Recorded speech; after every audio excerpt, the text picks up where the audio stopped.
Monday, June 29th. Let's dive in. Yesterday was a really big day. My brother and his fiance, their dog, and their cat all moved. We helped them pack up their apartment downtown Calgary, right in the middle of all the noise, all the hype, all the buildings, and pack them up and move them into this gorgeous little spot about 5 minutes from the house that I'm currently living in. So we're going to get to be neighbors and live in the same quadrant of the city. And it was that kind of day. It was dumping rain, like the biggest rain day that I've seen in Calgary in a long time. And what I loved about yesterday was just the appreciation I have for it was the group that we got to move with, is that not once did anyone complain about anything going on. Everything was getting soaked, the U-Haul was leaking, the roads were crazy. It was just like there were so many things that it would have been easy to get down about or to be frustrated with or to complain about. And yet the group that we had was just like, it keeps ringing in my head, this one saying that my uncle had. He says he works outside a lot and he works in BC. But he says there's no bad weather, only a bad outfit. And that stuck with me that day because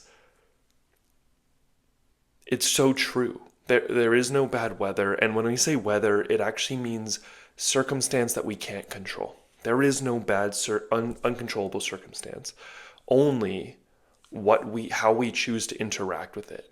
Our outfit is actually our perspective. It's our attitude. It's our whatever you want to say, but it's the way that we choose to view it, interact with it. And so yesterday, while it was very rainy and it switched from Wednesday to Sunday, so we had quite a few less people, we were still laughing through most of the day, and we were enjoying it. We got a little break in the middle where we played cards with everybody and we made tea and we had a big lunch, and then we kept going. We unpacked everything.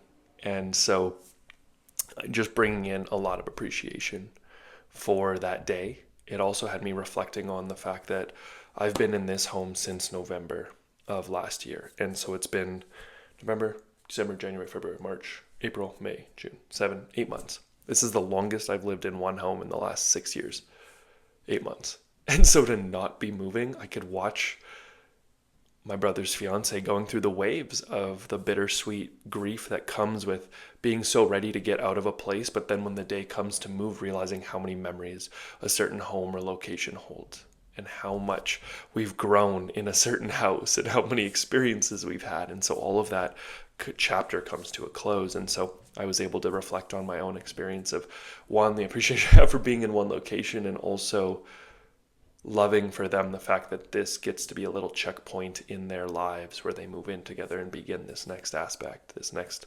chapter. And my homework for life was a very simple moment yesterday. It was getting towards the end of the day, probably like 6 or 7 p.m. We'd been up since 6 and moving things. And so it had already been a very long day, and we hadn't really eaten in maybe 5 or 6 hours. So we could tell that everyone was getting onto that edge of hangry. And my brother's fiance asked him, like, hey, what do we want to do with this? And it was one of those ones that was this very innocent question that was just like, I don't know that it was necessarily something that needed to be addressed right in that moment. It was kind of one of those, like, you just get bombarded with a million questions. Hey, where do you want to put this? Hey, where do you want to put that? And the way my brother responded was just like, I've seen this in my own parents' relationship as well.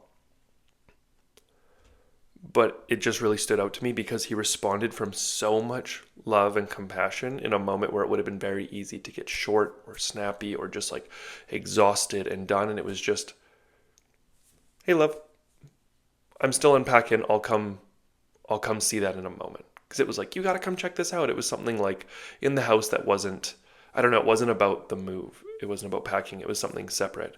And so he's like, hey, you know what? I'm just still unpacking right now. I'll come be with that in a moment.